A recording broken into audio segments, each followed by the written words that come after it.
Hello বন্ধুরা, welcome to Sutapa's রান্নাঘর। আজ আমি তোমাদের সাথে শেয়ার করব বেগুন দিয়ে ভেটকি মাছের কাটা চচ্চড়ি। অপূর্ব স্বাদের একটা রেসিপি। তাহলে চলো দেখো আমি কিভাবে বানাই। তো এখানে আমি একটা বেগুন নিয়ে নিয়েছি, আর বেগুনটাকে আমি এইভাবে লম্বা লম্বা করে কেটে নিয়ে নুন আর হলুদ মাখিয়ে রেখেছি। আর কাটাগুলো আমি খুব ভালো করে ধুয়ে পরিষ্কার করে নিয়েছি। এখানে আমি কড়াইতে তেল দিয়ে দিয়েছি 4 চামচ মতন সর্ষের তেল। তো প্রথমে বেগুনগুলো আমি লালচে করে ভেজে তুলে নেব। তো দেখো খুব ভালো করে বেগুনটা ভাজা হয়ে গেছে, এবার তুলে নিচ্ছি। আর এদিকে কাটাগুলোর মধ্যে 1/2 চামচ লবণ আর 1/2 চামচ দিয়ে দিয়েছি হলুদ। খুব ভালো করে মাখিয়ে নিয়ে আমি কাটাগুলোকেও লাল করে ভেজে নেব। তো এক পিঠ দেখো প্রায় ভাজা হয়ে গেছে, এবার উল্টে দেব।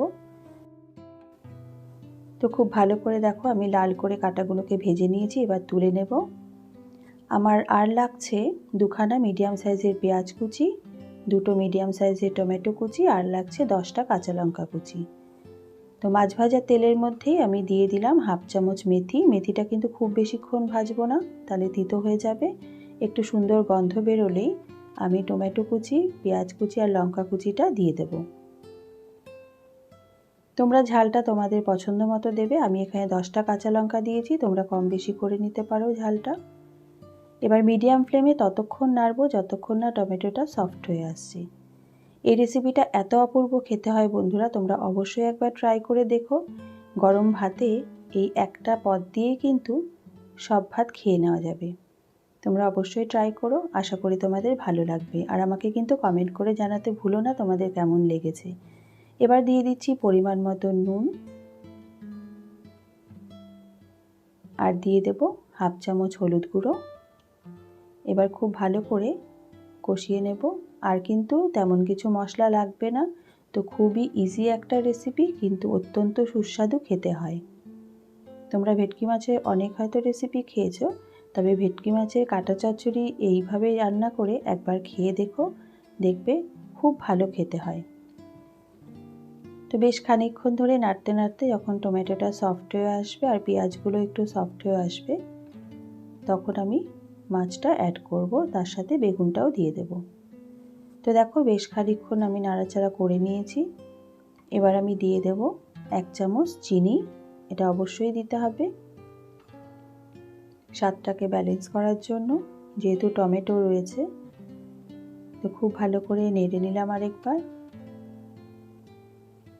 তো এদিকে দেখো টমেটোগুলো কিন্তু সফট হয়ে গেছে, পেঁয়াজটাও অনেকটাই সফট হয়ে এসেছে।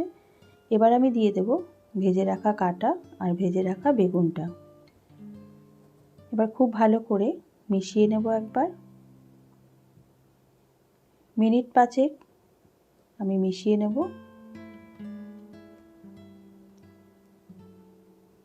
তোমরা যারা আমার চ্যানেলে নতুন বন্ধু আছো, অবশ্যই আমার চ্যানেলটাকে সাবস্ক্রাইব করে দিয়ে আমার পাশে থাকার অনুরোধ রইল। আর আমার রেসিপিগুলো ভালো লাগলে অবশ্যই একটা লাইক, শেয়ার, একটা কমেন্ট করে দিও। তো দেখো খুব ভালো করে আমি মিশিয়ে নিয়েছি। এবার আমি দিয়ে দেব অল্প একটু জল, যাতে খুব ভালো করে কাটাগুলো সেদ্ধ হয়ে যায়। তবে এখানে কিন্তু কোনো ঝোল থাকবে না, একদম মাখা মাখা হবে। তো জাস্ট অল্প একটু জল দিয়ে ভালো করে নাড়াচাড়া করে আমি ঢাকা দিয়ে দেবো। আর কোনো মশলাই দেওয়ার নেই। এবার কাটাগুলো খুব ভালো করে সেদ্ধ হয়ে গেলে, মাখা মাখা হলে আমি নামিয়ে নেব। এবার আঁচ কমিয়ে আমি মিনিট 10 জন্য এটা ঢাকা দিয়ে দিলাম। 10 মিনিট পরে ফিরে এসেছি। তো দেখো ঝোলটা কিন্তু টেনে গেছে, প্রায় তেল ছেড়ে দিয়েছে। এবার ঢাকনা খুলে আমি আরও 5 মিনিট এটাকে নাড়তে নাড়তে রান্না করে নেব। তো 5 মিনিট হয়ে গেছে, এবার আমি নামিয়ে সার্ভ করে দিচ্ছি। তো বন্ধুরা, আশা করি আমার আজকের ভিডিওটা তোমাদের ভালো লেগেছে। তোমরা অবশ্যই এটা বাড়িতে ট্রাই করে দেখো। অপূর্ব অপূর্ব খেতে হয়, বারবার বলছি তোমাদের। তোমরা খেয়ে দেখলেই বুঝতে পারবে। আর যদি তোমাদের রেসিপিটা ভালো লাগে আমাকে কমেন্ট করে জানাতে কিন্তু ভুলো না। তাহলে আজ এই পর্যন্তই, দেখা হবে আগামী পর্বে নতুন একটি রেসিপির সাথে। তোমরা ভালো থেকো, সুস্থ থেকো, ধন্যবাদ।